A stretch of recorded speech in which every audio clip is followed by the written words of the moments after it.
Hello lovely people, ఎలా ఉన్నారు అందరూ? నేను మీ విజయ్. ఇవాళ నేను మీకు గోంగూర నిలవ పచ్చడి ఎలా చేయాలో చూపిస్తానండి.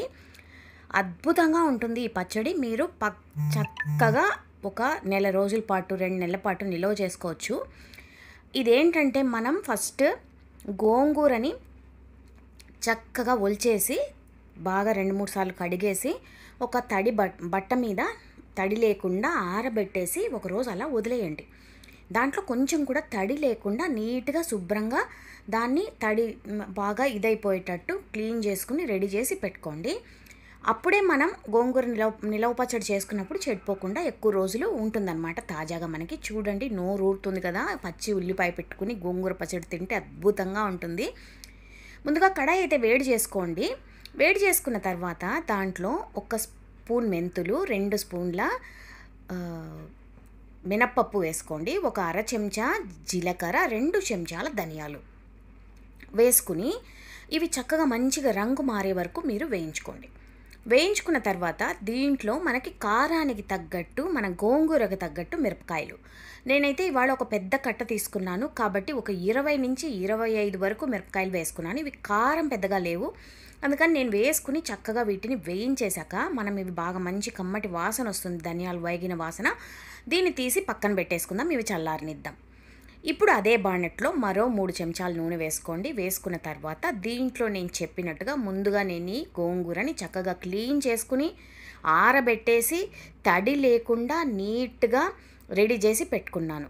ఇది నేను నిన్న ఒలిచాను గోంగూర, ఇవాళకి చక్కగా ఎండిపోయింది, నీట్గా మనకి తడి లేకుండా ఉంది. ఇప్పుడు మనం ఏం చేస్తామంటే దీన్ని బాణట్లో వేసేద్దాం.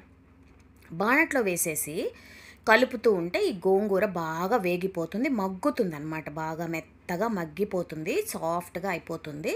మనం దీంట్లో ఒక్క డ్రాప్ కూడా నీళ్లు వేయకూడదు.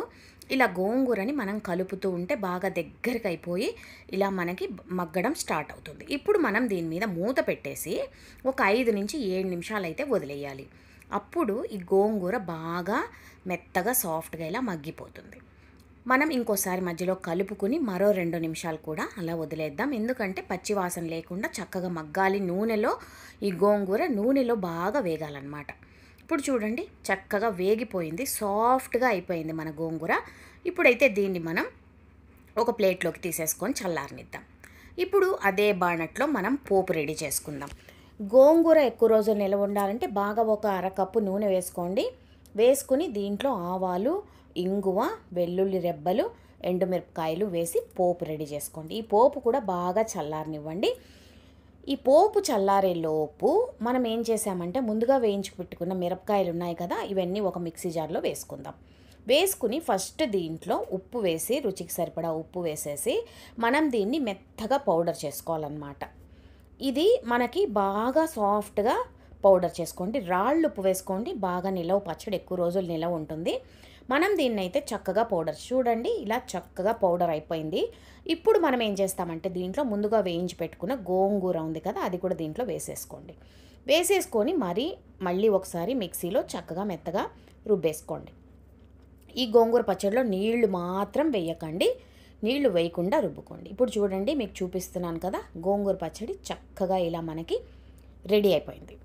ఇప్పుడు మనం ముందుగా చేసి పెట్టుకున్న పోపులో ఈ గోంగూర పచ్చడి మొత్తం వేసి బాగా చేత్తో కలపండి. మనం నూనె దండిగా ఎందుకు వేస్తున్నామంటే ఇది కొంచెం మనకి నూనెలోనే మనం బాగా కలపాలన్నమాట. నీట్గా కలిపేసేయండి.